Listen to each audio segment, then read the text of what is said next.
All right, welcome back to our next episode of the Avexi Exchange podcast, an exchange of ideas around fitness, wellness, and community. And we are here with one of our dear friends, member of the club, and somebody we're really excited to talk to, Shauna Shapiro. Good morning. Good morning. Good morning.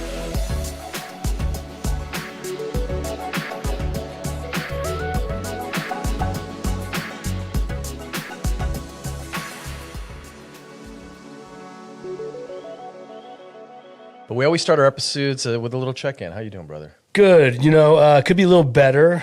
Unexpectedly, we have 3 dogs, 16, 14, and 13, and we had to put little Otis down yesterday. Probably the hardest thing I've ever done. So I'm kind of recovering from that, but I didn't want to miss this time with you, Shauna. So here I am, plus what you cover, so probably can help me. So thank you for being here. We're going to be, Shauna's a leading, she's a clinical psychologist, a researcher, author.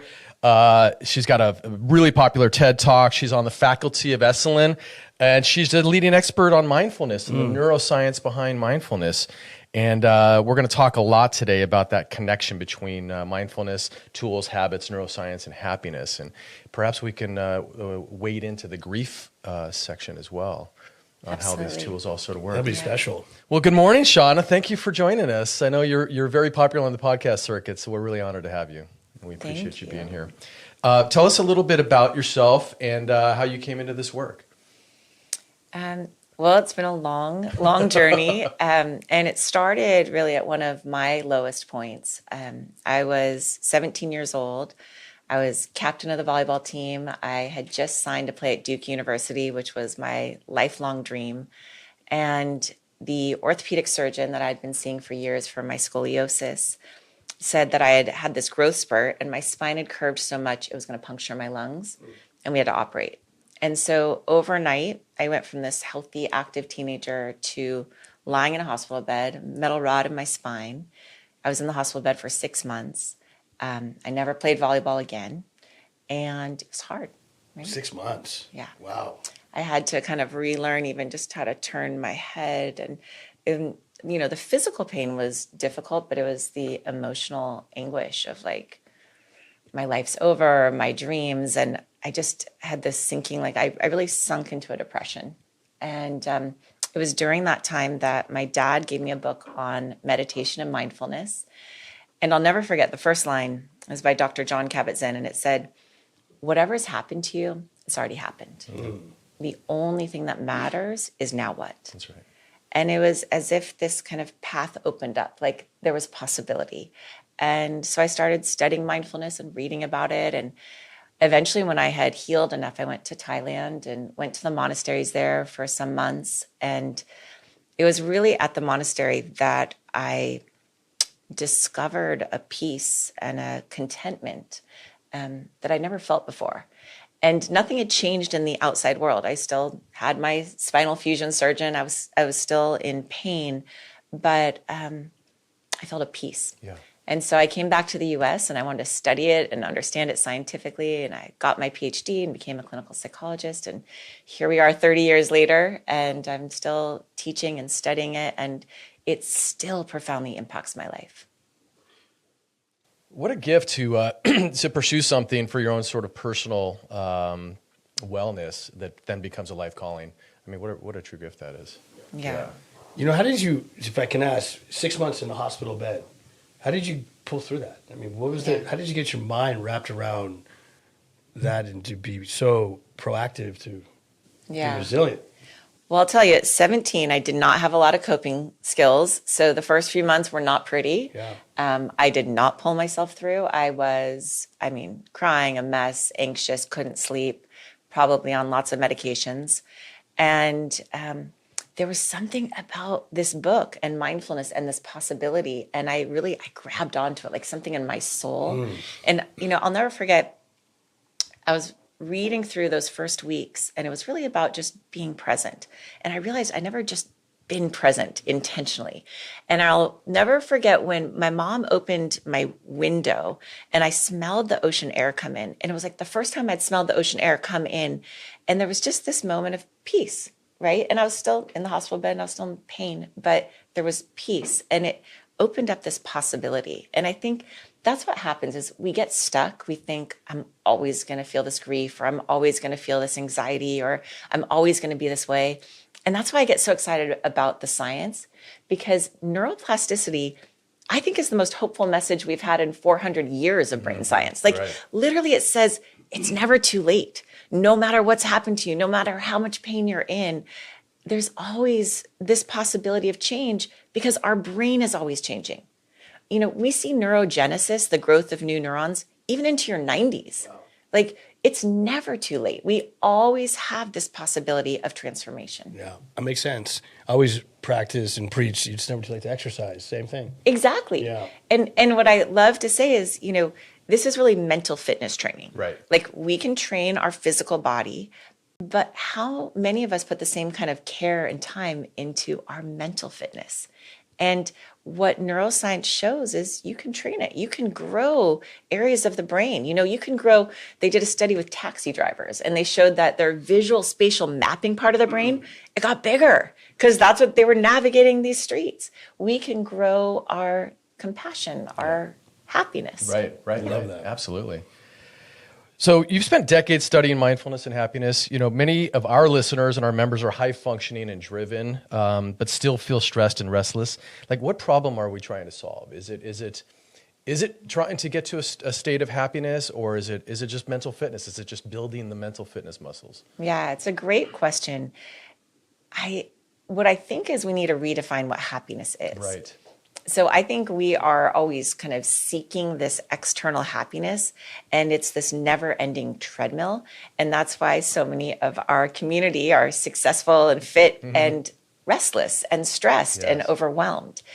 And I think happiness is more about being okay with how things are. And that's where mindfulness comes in, is being at peace with things as they are without needing external. There's a really interesting study they did where they looked at people who won the lottery, and they looked at people who were in a terrible accident and became paralyzed for life.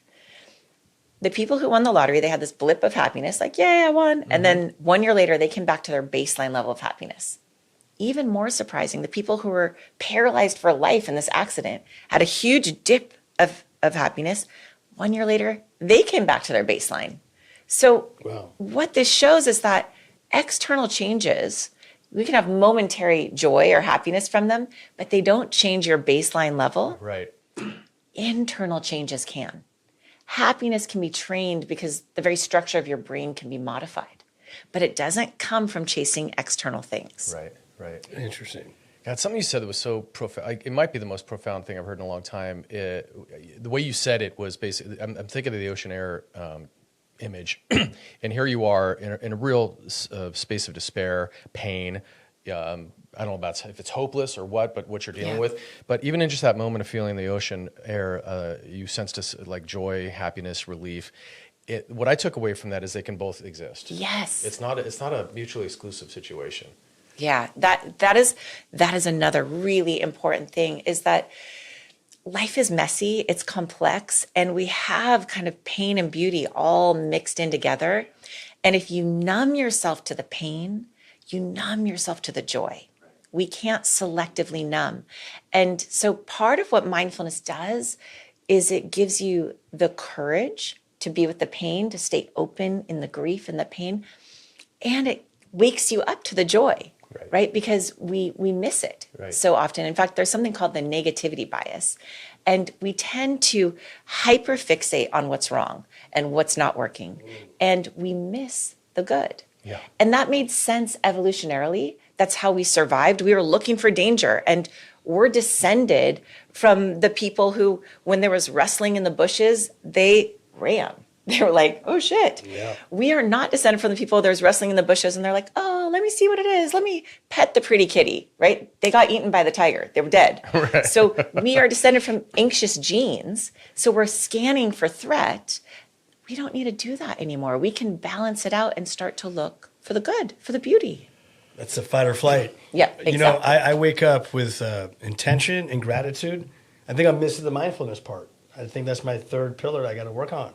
Well, you're actually doing really well, because my definition of mindfulness And I published with my colleagues, Dr. John Aston and Dr. Friedman, back in 2006, so 20 years ago. Mindfulness is 3 elements. Your intention, Oh, wow. you're already crushing that one. Your attention, training the mind, focusing, and then your attitude. And this attitude is one of gratitude, of kindness, of curiosity. Because oftentimes when we practice mindfulness, we focus in this really kind of critical, judgmental way, like, am I doing it right? We're high achievers. And mindfulness is actually, it's like this spacious, free, loving friend. And so you're doing it when you wake up in the morning, you focus your attention in the present moment, and then you set your intention. What's important, right? Maybe it's just to be present today. And then you do this with an attitude of kindness and curiosity and gratitude. Gratitude is the fastest way to shift your neurochemistry of any of the emotions. So gratitude is like, that's the big weapon. I always pull that one out when someone's struggling. What's best practices just to understand gratitude? So gratitude is not meant to be kind of toxic positivity where you just focus on the good and ignore the bad. Gratitude says, what else is here? What else is true? Yes, this is hard. And what else is true? And so it starts to broaden our perspective and our attention. So when you're in fight or flight, your attention narrows. Okay, you focus. And that's good for short little jaunts, but it's not a good way to live. So gratitude opens us up to say, yes, I'm in pain and I smell the ocean air, right? So that both exist. The yin and the yang. Exactly. And what's interesting about gratitude is not only does it shift your neurochemistry really rapidly, this is really interesting. So most of us have read the studies about keeping a gratitude journal and focusing on the things in life that we're grateful for. I love that. It's an incredible practice. I have one by my bed. It actually helps you sleep when you write down what you're grateful for right before bed. Wow. We did a study with women with breast cancer, and it showed it significantly improved sleep, so it's great. But we just learned, this was a study actually with Andrew Huberman at Stanford, that receiving gratitude is much more powerful than when you think about what you're grateful for. So when I say, Warren, I really appreciate how you've created community, how you've thrown your whole heart. I see you at the club every single day. I mean, it's extraordinary. And this is true. I feel this, right? That. And you can feel. So what happens in Warren as I'm saying this is he's releasing 3 times the dopamine as he would if he was just writing down in his gratitude journal. Right. So receiving gratitude is incredibly powerful. Now, it's hard to go around and get gratitude. People are like, could you compliment me, Scott? But in our community, if we have this tool, we can offer it. We can look for the things we appreciate in people and give it to them and know it's impacting them. It's interesting. My childhood, not to get back on myself, but accepting and receiving compliments or gratitude is tough. So I'm learning how to do that, and that's a skill that I'm practicing because it was very difficult for me to receive because as a child I never got it. So trying to receive it, it's tough sometimes. So that's the other part you have to work on, or I have to work on. Absolutely. I think it's hard sometimes for people to receive gratitude, especially when you wanted it so much as a child and you didn't get it. You kind of built up a wall of like, I don't need that. Right. And then it keeps it out because you don't want to be vulnerable and then get disappointed again. There it is. Yeah. We both share that. It's like we were, I want to say fatherless essentially in different ways. Mine died. His was absent. And so we learned how to just take things into our own hands, and we didn't need gratitude. We didn't need compliments from other people. We measured our own sort of self-worth on our own efforts. But that comes with limits, Absolutely. And shuts you out. Absolutely. Yeah. Shauna, when I think about gratitude, how do you, aside from the sort of almost visceral dopamine release when somebody gives you gratitude, I always wonder with a lot of these ideas around them, like how do you get it out of your head, intellectualize the idea? I can say I'm grateful for something versus actually feeling it. Great question. So with all of these practices, they can be intellectual, but they're not as effective. What really makes them effective is when it's embodied. Okay. And the way that we embody it's a practice. You can't force yourself to feel it. But when I'm practicing, exciting. When I'm practicing gratitude with someone, I have them really tune into their body and to notice kind of all the senses. So if you were grateful for, a delicious dinner, like what did it taste like? What did it smell like? Who were you with? How did you feel? What were the sensations in your body? all these act as little tiny hooks so that you, in your memory, so that you encode the experience and then it becomes part of you. So this is important.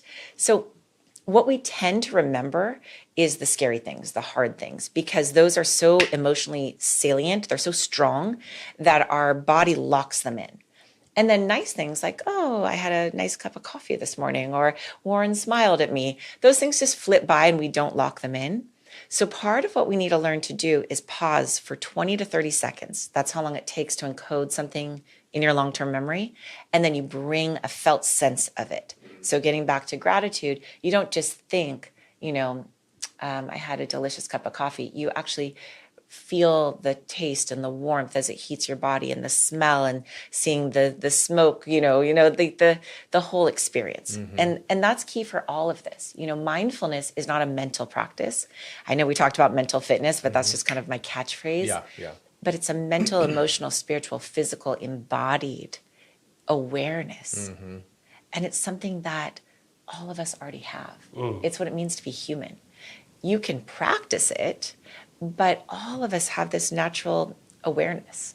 In fact, everything I'm telling you, you already know at some level, right? It's like these are just little reminders. Right. I practice, manifestation. It's almost, for me, it's feel where I want to go. If I want to live in Maui, feel what it's going to be like living in Maui. And if you feel the feeling, I think you'll get there, no matter what it is. But you have to live that future or whatever, Exactly. It's part of manifestation. Well, manifestation, I wish there was another word for it because it sounds a little woo-woo, but it's actually a science. It is actually a science, and you have to know how to do it. So the first part, you're exactly right. You have to be able to feel it, visualize it, see it, and feel the joy. Yeah. A lot of people manifest out of fear, right? They're like, I don't want this, so I need to figure this out, right? I'm lonely, so I need to find my beloved. And then they're like, I'm trying to manifest my life partner, but they're doing it out of anxiety. You have to do it out of the gratitude and joy of what it would feel like to actually be with your life partner. And so I actually work with a lot of women. This is their thing. And I think for me, manifesting has to come out of first gratitude. And again, that shifts your neurochemistry. And then a real capacity to visualize what you want and to over and over again set that intention so that you're flagging to what's called your reticular activating system. You're flagging, this is important. Finding my life partner is not just something nice to have. This is important. Or moving into a safe, beautiful home where I can sleep. This is important. And then every day, this reticular activating system, which is your filter, starts to look for ways to support you in reaching that goal. It flags it as important. Amazing. Yeah. The reticular activating system is actually really, I want to offer you guys one more practice with it because it's so fun. I love it. So do you know when you're thinking about buying a new car and all of a sudden you see that car everywhere on the road and you're like, oh my God, everyone has that car. Right. No. The reticular activating system has flagged that car as important. So now you're seeing it. So for example, when I was pregnant, I was like, oh my God, everyone's pregnant. I can't believe all these women are pregnant. How is everyone pregnant at the same time? No, it's just that I had flagged pregnancy as important. And then I noticed pregnant women. Wow. So here's how you can use this though. Yeah. So you wake up in the morning, I'm stacking. I love it. I'm adding to your morning. Like a crash course here. You wake up in the morning and you say, I wonder what surprising and magical or beautiful thing is going to happen today. What that does is it sets the reticular activating system to look for the good. Then you're looking for it, and you will see it. We see what we look for. Wow. That is so powerful. That's amazing. I can't wait to wake up tomorrow. It's just like, what am I going to ask for? You can start right now. It's still pretty early. That's going to be a lot of fun. I want to get back into the negativity bias because I think that's something a lot of us high achievers suffer from. It's in some ways also made us successful. But this last point on gratitude, so I have a lot of, when we talk, I have a lot of moments where I have a life is good moment. It's not intellectual. It's just, I'm in a setting. I'm like, wow, my life is really good right now. I had one driving into work yesterday, just coming in off the freeway. And I wasn't thinking about anything. It was just I was overwhelmed with just wow, how can I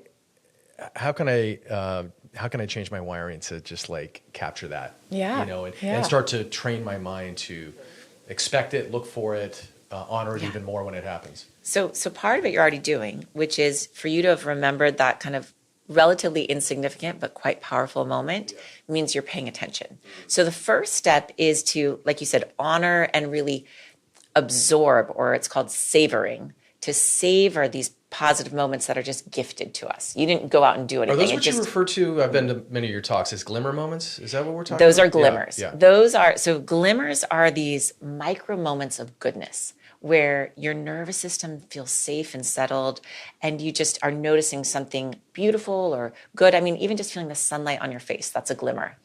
And glimmer came from polyvagal theory. So polyvagal theory focuses on regulating the nervous system. And a lot of the focus has been on triggers, right? And we've all heard of triggers. What triggers you? Yeah. And most of psychology was focusing on triggers. And this wonderful psychologist said, hey, what about when we're feeling good? Mm-hmm. What about those moments of safety where our nervous system is already regulated? And so she named it glimmers. It's actually a technical scientific term. Great term. I love it. It's my favorite. Yeah. So glimmers are these micro moments of goodness, and your task is just to notice. So that's one way to raise your happiness set point. Yeah. Okay. Another way is to be intentional about it, to cultivate the good. So one is to ask this morning question, call it the magical morning question, because that sets the reticular activating system. Another is to have a gratitude journal. I really believe in it. In fact, my Good Morning, I Love You journal, every single night in that you write down something you're grateful for, and I guide you through kind of going into all the senses. So what does it smell like? What does it feel like? What does it taste like? I think that's a very powerful practice. So part of it is just receiving, but part of it is being active. One last practice that I'm going to tell you because it's my favorite, and you've done it before, it's mudita. Mudita. So mudita means taking joy in someone else's joy. And so this practice I do often with my husband, although he gets a little sick of it. But whenever we're in the car or we're on a road trip, we'll just ask each other, what brings you joy? Over and over again. Like you're lifting weights. It's like a set. And you're just like, what brings you joy? And I'll say, hazelnut ice cream. And I'll say, thank you. What brings you joy? And I'm like, hearing the kids laugh in the other room and not even knowing what it is. And I'll say, thank you. What brings you joy? And we'll do this for like 5 minutes. And you'll be amazed because you start to kind of feel the joy of the other person. And I love that. It's instead of, what we normally do is what's wrong, I'm so busy, I'm so tired, blah, blah, blah. Instead of negatively focusing, we focus on the good. Now, at one point, he got so sick of it, he said, could we play the What Brings You Angry game? Did you guys play it? We did. It's funny. Right. But yeah. That's awesome. I'm just curious, before we move on, what is a typical entry in your, I don't mean to delve privately, but just more like what does a typical entry in your book look like, a gratitude journal each night? Is it one word? Is it one sentence? Is it a paragraph? Yes. So I'm a scientist and I'm a professor, and I really care about how do people learn.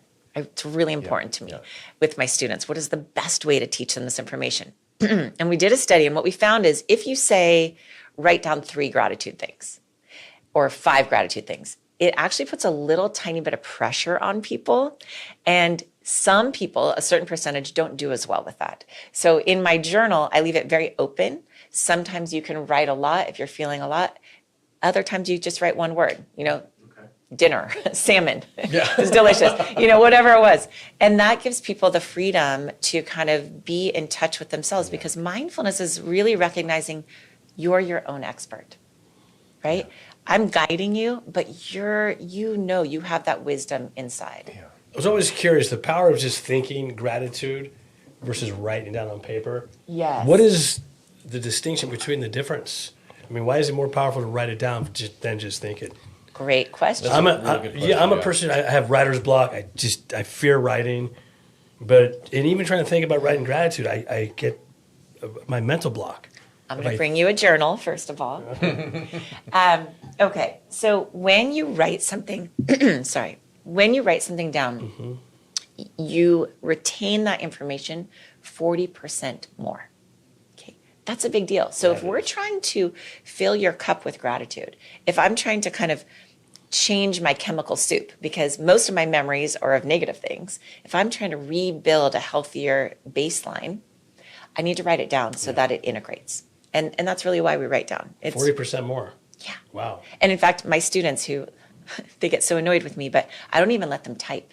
I give them pens and papers every single class. They put away their computers, partly so they don't multitask and, look on the web, Right. but partly because handwriting, especially when it's more therapeutic, is much more integrated for the brain. Yeah. Do people reflect on what they wrote in the past about gratitude, or is it you write it one? Yeah, because then you can look. Yeah, you can look, absolutely look back. spot check yourself. Absolutely. Yeah. Do you journal? I consider myself a writer, but it's all business and like emails between members and clients and what have you. And when I sit down to write something, I struggle. Yeah. Even though I consider myself a writer. So. I give Scott shit a lot because he's risk management. So he thinks of worst case scenarios all the time. So I'm trying to crack that code on, which is... Well, this is a great segue for the negativity bias. Yeah. No, yeah. we're a great partnership as business partners because we're so different in that way. But he does practice gratitude, but he's always... I don't know, I feel sometimes the joy's there, but you go right to what ifs. And I I'm think trying to correct that. I think It's really entrepreneurs helpful. have to balance this vision Yes. with risk management, right? And You sometimes always want a Scott on your team, yes. for sure. Yeah, 100%. And then for Scott, it's like, how do you also live a joyful life? And Right. I think what it comes down to is mindfulness puts you back in choice. So he says, for this hour, I'm going to focus on risk management and make sure I keep our community safe. Right. And then you use your laser-like attention of mindfulness. But then mindfulness also morphs and says, I notice how beautiful and lucky I am as I drive into work. And Right. I see you doing both. Yeah, okay. Yeah. I see that. That's well said. Gold star. Gold star for sure. where it gets bad though is when this is where I'm guilty of is I can have a tendency to try to solve problems that don't exist. Like manufacture. Don't borrow trouble. Right, don't borrow. Is that the term? Don't borrow trouble. God, I love your Seriously. terms, man. Yeah. Mark Amazing. Twain, who is borrow one of my trouble. favorite authors, he says, my life has been filled with terrible misfortune, most of which never happened. Yeah, I love Right? it. Don't Isn't borrow. that what stress is? People stress out on so many things, but most of the times never surfaces. Absolutely.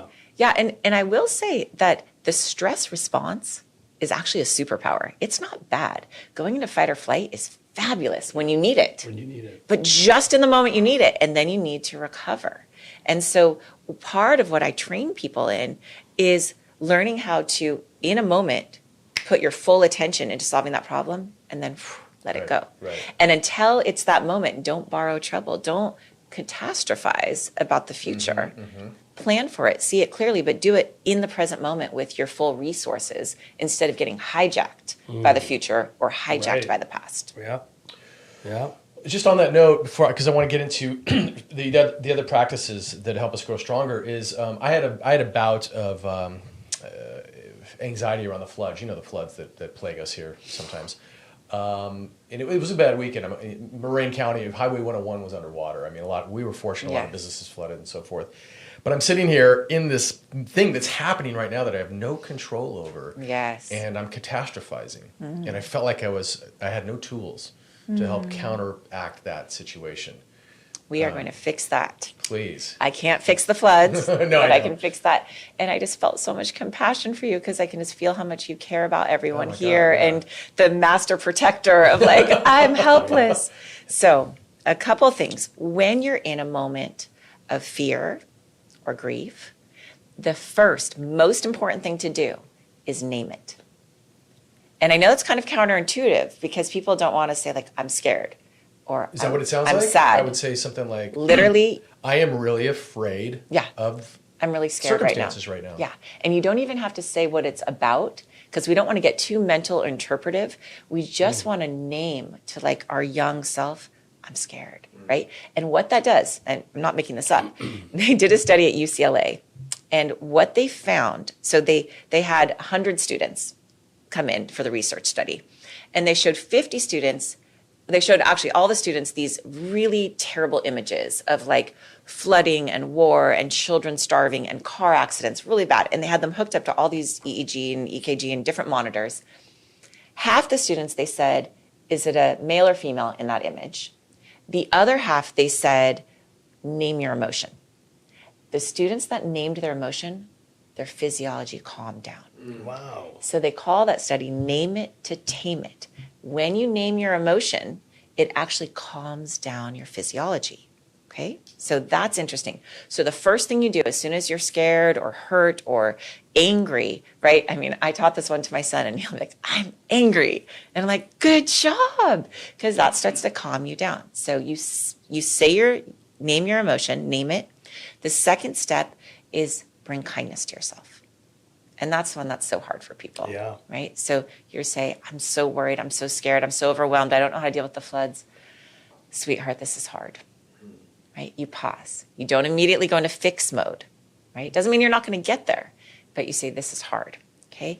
And the easiest way I've found when I'm working with my patients to help them get there is to say, what would you say to a dear friend?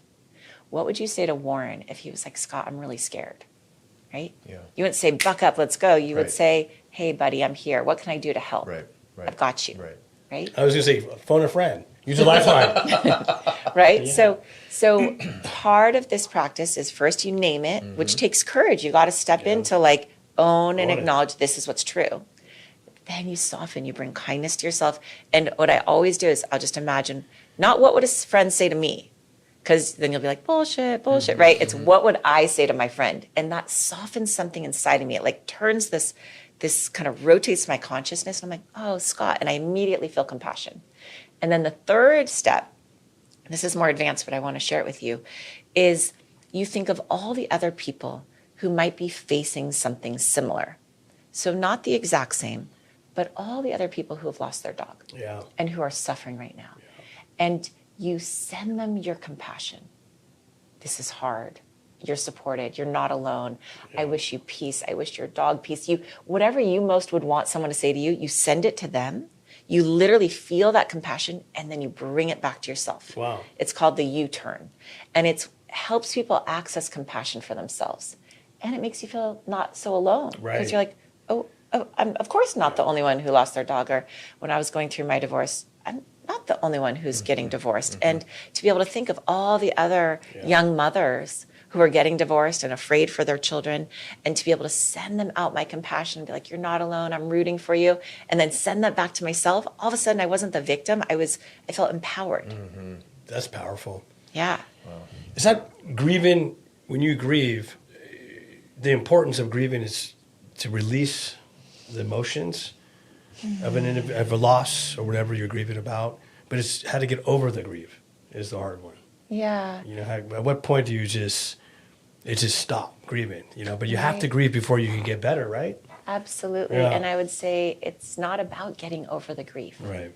Right. It's about creating space for the grief. Right. This is what's true. This is what's here. And then also kind of acknowledging that the grief is coming from love. Yeah. And to what I've noticed, and I've worked with people who have lost significant, pets and also spouses, is the grief doesn't actually ever end. Right. But it becomes like this almost like this sweet, poignant, like, you're my love. Like, you're here in my heart always. Always. Always. Yeah. And so instead of trying to force yourself to get over it, which puts pressure on you and contracts you, what we're trying to do with all emotions is create space.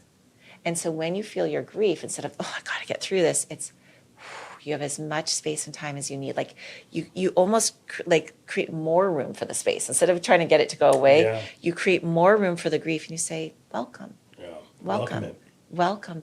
And then you hold yourself, sweetheart. And then you imagine other people and you send them your love, right? You send Lisa your love, right? I know you're hurting too. May you be peaceful. May this grief transform into a deeper love, into opening my heart bigger. Yeah, thank you for that. It's the lonely. It's like this hole in your heart. Yeah. You walk in your house, I know. Your bowls, your dog's not there, and it's all the above. But so in that moment when you walk in the house and they're not there, that's the moment where we kind of push through or we go do something. Right. No, you pause. Ouch. I miss you. Right. I miss you, Otis. Pause. Say it, and then you bring kindness to yourself. You see me keep putting my hand on my heart. The reason I do this, and you don't have to do this, but when you do this, it releases oxytocin. Try it. Good. So oxytocin is this hormone of safety and soothing. And it literally, even if you can't figure out the words to soothe yourself, it calms you down. Women release it when they're nursing. We release it during sex. It's a really important hormone. And what I found in my own life, I mean, my kids kind of roll their eyes at me because someone will cut me off in traffic and I'll be like, oh, sweetheart, I'll immediately put my hand on my heart whenever. I don't even notice I'm doing it anymore. Like, it's just become habitual to take care of myself in that way. Yeah. It's beautiful. So just to be clear, my professor side, the 3 steps. So name it. That's the mindfulness, right? Then bring compassion to yourself, just like you would to a dear friend. And then common humanity, which is sending your compassion out to anyone else who might be struggling and breathing it back in. And I want to be clear, common humanity doesn't mean you think of like starving children in Africa and you're like, I have it so much better, I shouldn't be sad. That's just being mean to yourself. Common humanity says you think about exactly someone who's going through something like you, and you just give them your support. Could have contacted SF Fitness back when the floods happened because they were underwater. Those poor guys, great thing, right? Yeah. Sympathy. Yeah. We have a competitor or fellow gym owners that were struggling much worse than we were. Yeah. It was horrible to see that. Yeah, in their facility, it was crazy. Yeah. So you did the opposite. He probably, I'm not speaking for you, but probably saw that and panicked about it could happen to us. No, but I was feeling not as intentionally as she's talking about, but I was feeling for them big time. Oh, for sure. I really was. Yeah. You even said that to me, which was cool. Yeah. Shauna, this is like I can sit here for hours and hours with you. This is amazing. It's good stuff. It's good stuff. Really good stuff. Really good stuff. It's reassuring. It's for me. It just feels like there's hope. Like I want to. It's free advice, meaning you can just do it with yourself. Just be disciplined. Yes. And just make it happen. Exactly. And I love that you used the word hope. And earlier you said it sounded like you were hopeless. Mm-hmm. Right. Speaking of my experience with my back. Yeah. That's what the neuroscience does, is it gives people hope. Yeah. Because it's science. Powerful. It's not me just being like, oh, sweet Warren. Yeah. Literally, I'm coming in and saying, this is your brain. Yeah. This is how it works. Yeah. You have choice. Yeah. And there's these powerful, free practices to support you. Right. Now, I want to be clear. It's simple, but it's not easy. Right. Right? Just like working out. Yeah. Right? Everyone Consistency, knows what to do. It's about practice. And so what I say to people is 5%. You don't need to do it full on, but 5% more kindness towards yourself, 5% more naming your emotions, 5% more glimmers. And as we start to build it, it's, my catchphrase is what you practice grows stronger. That wherever you focus your attention grows. Yeah. 100%. So, I mean, you used the term mental fitness to start us off. It is so, there's parallels between this and physical fitness are just absolutely so amazing. I know. Discipline, practice, repetition, Beginning again. Yeah. Fighting through adversity. Yeah, it's just crazy. Yeah, I mean, you all see me. I go to the gym for my 22 minutes, 3 days a week. You're very intentional. Yeah, I'm very. You barely get a hello out of it. I love it. I have. That's fine. But what I noticed is when I tried to, like, as my husband suggested, like, do an hour, of weightlifting and training every day, I was like, I just won't ever go. I know that it was too much for me, and I needed to set a ridiculously unambitious goal. I was like, I can do 20 minutes 3 days a week, but I've stuck with it, and I don't miss it if I'm in town. And so I think people don't realize that subtle is significant. Yeah. And Agreed. that these small practices, even just falling asleep with gratitude, right, can change your life. Yeah. 100%. I remember when you first signed up here, it was really difficult for you to touch the weights and now you're just, look at you now. Every other day. Look at me now. Every other day. I'm here. And your sauna. Don't forget your sauna. You love your sauna. That amazing. might be part of it. As a professor, I want to go on a little tangent. What are you seeing in the current generation of people coming through the classes? Like, it seems like they live in a world with much more existential dread than we did. And like, are they receiving what are they buying what you're selling? Oh yeah, they're buying it even more than more ever. so, huh? I mean, mindfulness is having it's very popular right now. But I think there's 2 reasons. One is I think people are more disconnected and lonely than ever before. Agreed. And 2 is because the science is so powerful. So I think they're like, oh, there's hope, and I'm feeling really hopeless. Right. But what I've noticed, especially, since COVID has shifted things, people are really lonely. Yeah. And we're trying to find connection in the wrong ways. And the biggest place they're lonely, I think, is with themselves, that we're disconnected from ourselves.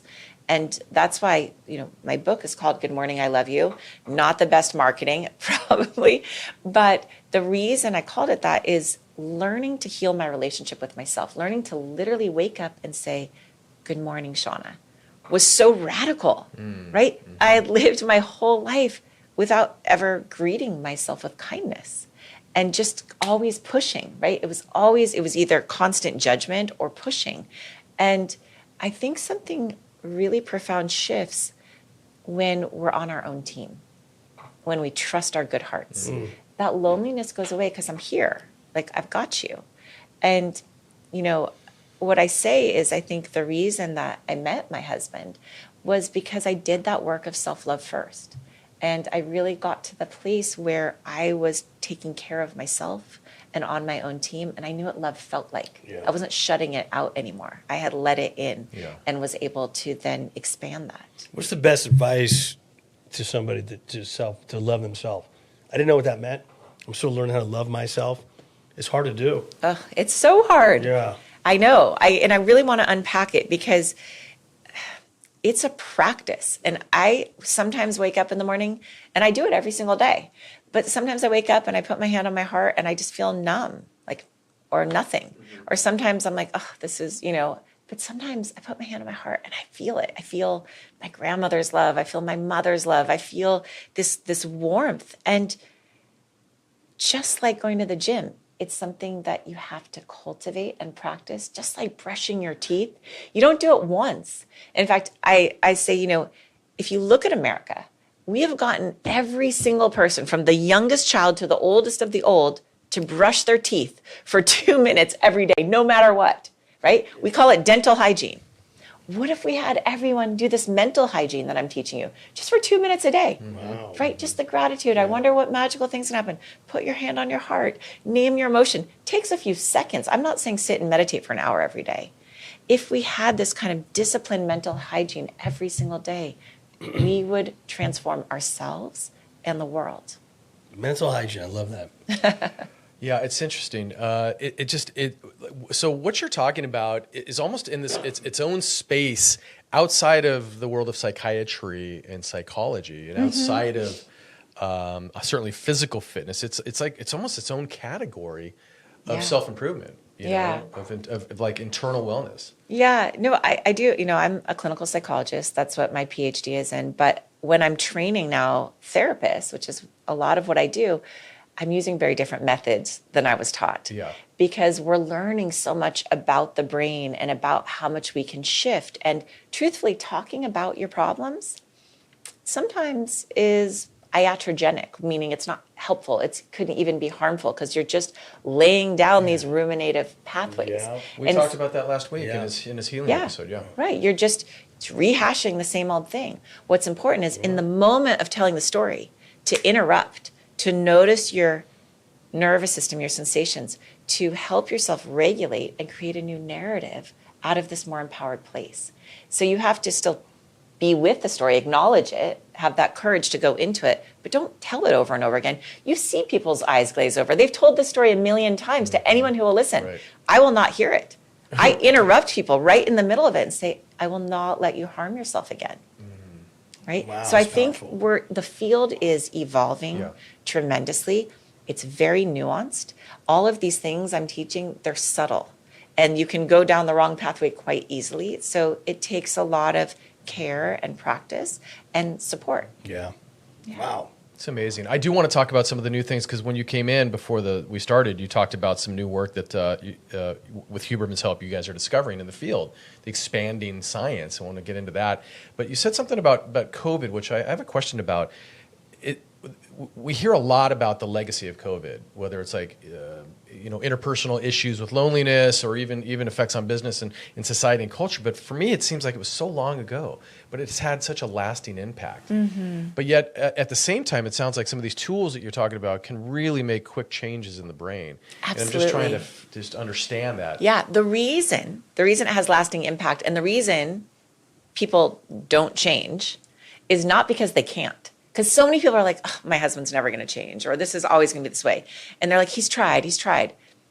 If you keep going down the same path, you're going to keep getting to the same place. Yeah, right. Right? So what we need to do is actually rewire the neural pathways in your brain so you can go a different way. And then we see changes in the brain in 6 weeks. Right? This is not years and years of grinding practice. Right. This is 6 weeks. We see changes in the brain. And in fact, 5 minutes a day, 5 days a week is what we're discovering is kind of the minimum threshold to see these changes in the brain. Wow, just changing your thought process. Basically. Changing your thought process. And when I say 5 minutes a day, I'm talking about 5 minutes of meditation, mindfulness practice. Right? Like a formal practice where you go into the gym and you lift weights, you sit down and you meditate. Is there are there ways to measure progress in this field for your own self personally? Or is there value in measuring it? I mean, absolutely. Other than just I feel like I'm better than I was a year ago, but I mean. Yeah, I mean, you look for signposts. So one of the main things that my patients talk about is they say they're less reactive. And that might sound minor, but it's significant. It's huge. There's a space that starts to open up between the stimulus and the response. And in that space, you have more choice. And in more choice, you can shift your response. And in your response lies your growth and freedom. If I can do it differently this time. And that's what I'm talking about, taking a different pathway. And so I think, you said earlier, self-improvement. And I think we have to be careful that this actually isn't a self-improvement technique in the traditional form. It's almost self-liberation. We're after freedom. Yeah. I don't want to keep pushing myself to be perfect. Right. If perfect's my goal, it's an ever receding end. You're never going to get there. We don't even want to get there. Right? Perfection is the antithesis of evolution. Right? When you get there, you're done. Right. We want to keep going. Yeah. I want to keep growing and learning and evolving. And so I'd say this practice is less about self-improvement and more about freedom from our habitual responses, freedom from the pain from our childhood where we didn't receive the gratitude and now can't let it in, freedom from our habitual worrying or focusing on the negative so that we are back in choice. Right? And that's really my definition of happiness is when you're free. Yeah, thanks for calling that out. When the words self-improvement came out of my mouth, I'm like, that's probably not the right term for this. Yeah, well, and it's all these ways are subtle, but the way we speak about things impacts, our entire nervous system. When someone says self-improvement, all of a sudden I'm like, okay, right? I go back into my good girl, I have to get an A+.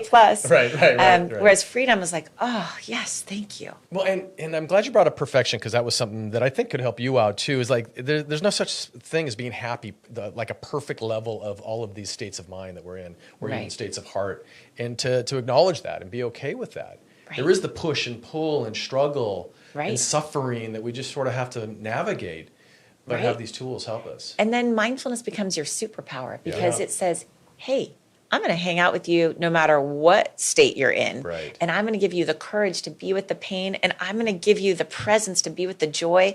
And then all of a sudden you're free because you're not trying to micromanage life to be perfect because you can meet whatever arises. Yeah. Living present is the key. Living present is the key. It's really powerful stuff. And and kudos to you for getting it out there in book form and podcasts and teaching and TED Talks and lectures. And it's fantastic. And I've been to your lectures at Esalen, which I would encourage everybody to do. They're really beautiful. They're not even lectures. They're interactive experiences. You gotta go. Next one. The place is epic, by the way. And April. So, Shauna, Warren's coming. Everyone, it's public now. Yeah, I'm coming. Yeah, right. You just I'm committed. The hard thing is to commit. I have a hard time committing to some things. But I'm going to commit. You know that beautiful Goethe quote? It says, once you commit, all sorts of things in the universe start moving to support you. Yeah. That's like Lisa. She's great. She'll say yes to everything. And I'm this Achilles heel. And I always look at I'm changing the narrative that the what ifs, I don't stay present in that. What, for you, Shauna, how do you practice your methods of meditation? What does Shauna Shapiro do to be present? I'd say present? It's evolving. It's, there's been different phases in my life. When I first started, this was my lifeline. Yeah. And so I practiced a lot. Hours and hours of practice. I went on a lot of silent retreats. I went on 2 silent month-long retreats where no speaking for a month. I probably sat 4 weeks of silent retreats a year until my son was born, so for 15 years. Now I meditate every day. For me, it's like brushing my teeth. Like I have to. If I don't meditate, it's like not brushing your teeth. You walk around the day and you're like, oh, darn. I missed that one. I missed that. So, but it changes. And I think, I remember when I got pregnant, Jack Kornfield said, I want you to shift from your kind of attention practice and mindfulness to loving kindness practice. And I was like, no, that's too soft. I don't want to do loving kindness. He's like, if you're going to be a mom, you got to learn how to do this. And so I shifted, and it was such a powerful transition to, instead of focusing just on my breath or on body sensations, I focused on my son in my belly, sending him love. I focused on sending myself love. I focused on sending love out to whoever, right, I would meet. And it was it's like if someone goes to the gym and they think they're just going to do biceps. Right? There's like hundreds of different kinds of meditations.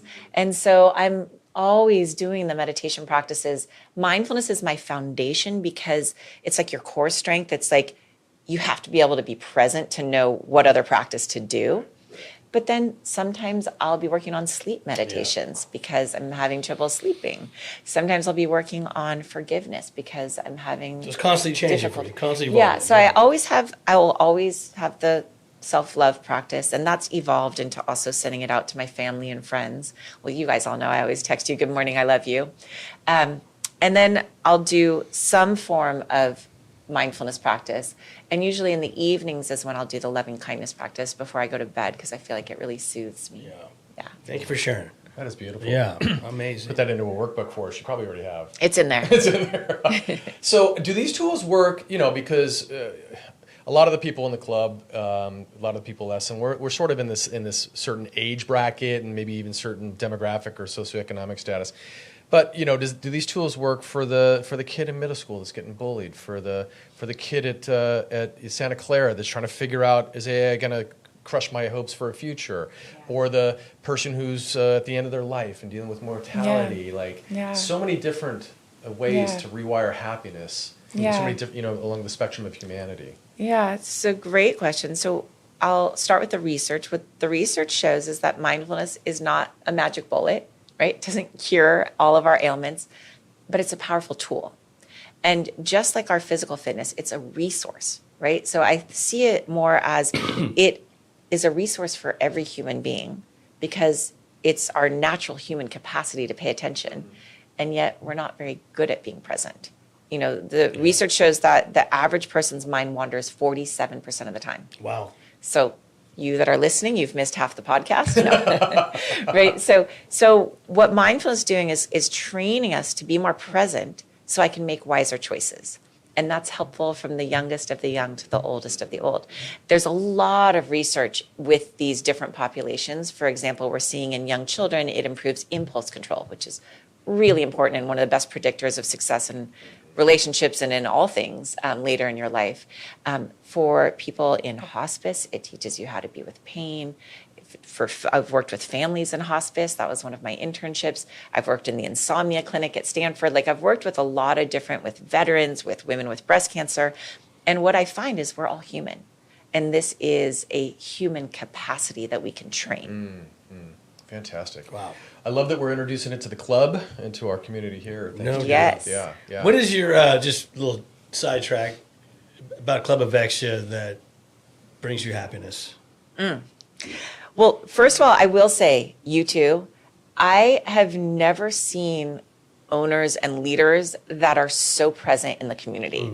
It warms my heart. I mean, you're always here and you're always engaging with people and it really feels like family. Yeah. You walk in and you feel like, oh, there's my family, right? And it's just, we need that. We're desperate for that. There's this loneliness and this ache in all of us. And so more than the incredible beauty you've created, more than the, cutting edge technology is just that energy that you've created of family. That for me has changed everything. And it really is a testament to the two of you because it requires presence. Yeah. Yeah. The connection. Yeah, thank you. Do you feel your dopamine go up? That was, actually, I really did. Man, this went by really, really quick. We're just about out of time, so I have so much more we want to talk to you about. We might have to get you on again. But can you leave our listeners with maybe one or two things that they can take with them and really resonate and help start to rewire, hardwire their happiness? Yes. One thing that we did not touch on that is so important, if you want to rewire your mind, it's important to know shame shuts down the learning centers of your brain. It shuts it right down. So when you make a mistake, or you're embarrassed about something you did, or you see a shortcoming in yourself you don't like, and then you beat yourself up for it, you literally freeze the brain in that behavior. So you cannot change. Wow. Yes, this is so, so, so important, okay? In that moment, and I want to be really, really clear, healthy remorse, great. Feel the pain of whatever, if you hurt someone's feelings, feel that pain, use that healthy remorse to upward spiral into repair. When we downward spiral into shame, we paralyze ourselves and we never change. Wow. This is why people don't change, because they mistakenly believe if I beat myself up, I'll change. No, you don't. Right? Have you ever overeaten and been like, God, I can't believe you did that, you're so terrible, and then changed? No, we just keep repeating the cycle. So what we need to learn to do is be compassionate. Sweetheart, darn, you wished you hadn't yelled at your son. How do I repair instead of spiraling into I'm a terrible mom, what's wrong with me? Yes. Okay, so that's one. Yes. If you want to rewire your brain, it has to come from love, not shame. Wow, good one. Thank you. The second one, super important. Change is always possible. It's never too late. No matter what has happened to you, no matter what mistakes you've made, it is never too late to rewire your brain. What an excellent way to end that. Fantastic. Amazing. Shauna, thank you so much for your time. I know you're very We love busy. you. We love having you as you. part of the community Yeah. and as a good friend, and no I can't doubt. wait to see more of you. Thank you both. Yes, Thank you. amazing. All right, that's a wrap. Wow. Tune in for the next episode of the Avexia Exchange. We'll see you next That time. was awesome. Thank you.